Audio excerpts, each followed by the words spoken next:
Christmas on Lindbergh Mountain.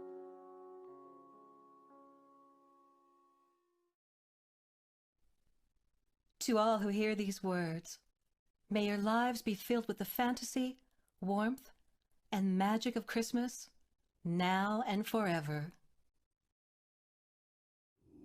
Ho, ho, ho! It was Christmas Eve and Santa Claus was coming to Lindbergh Mountain tonight. Kristen and Ryan were very excited.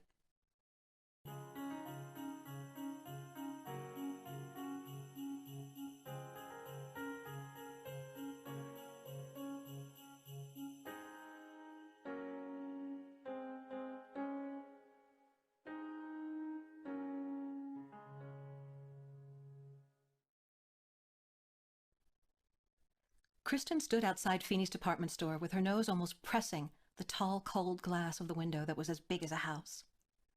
Hail swept snowflakes blew into her little face. As she gazed at the dolls, play kitchens, bicycles, and delightful teddy bears, all positioned as if calling to her, "Come and play with us." Behind the window, she could see Santa sitting in a big chair as a line of children waited to talk to him.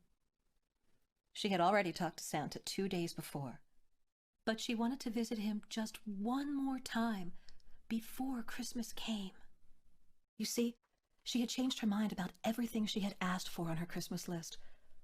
She forgot to ask Santa for something very important. She told herself that she just had to change her Christmas list.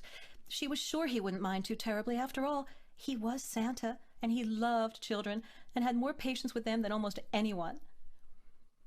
She cautiously entered the store and got in line behind all the other excited children. She bit her lip worriedly as she got closer and closer to Santa. His eyes twinkled brightly as he seemed to recognize her from her earlier visit. Finally, it was her turn, and she climbed up on Santa's lap and said hurriedly, "My brother and I just want coal, Santa. Instead of piles of presents, could you please bring us coal?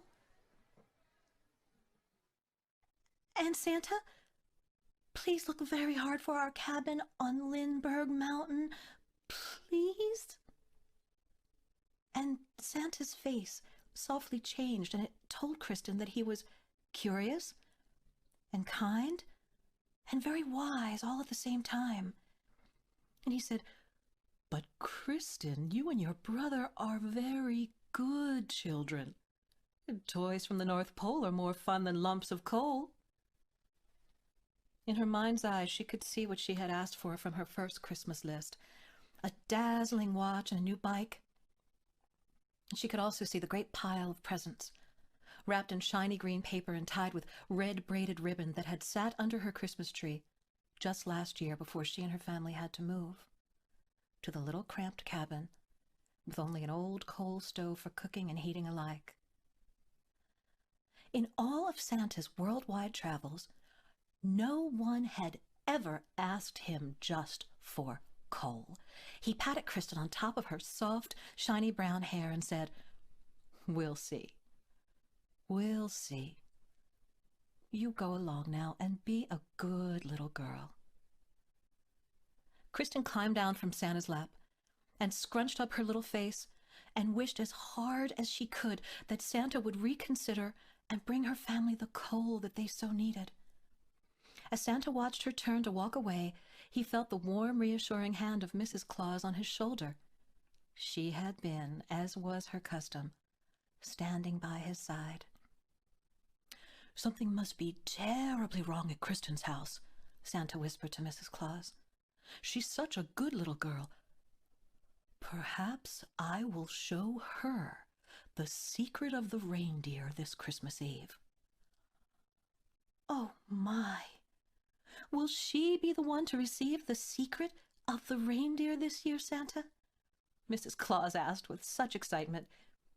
"I must talk with the elves at the North Pole first," Santa replied, "but I think that they will agree that we should show Kristen the secret, and she will be the only one this year."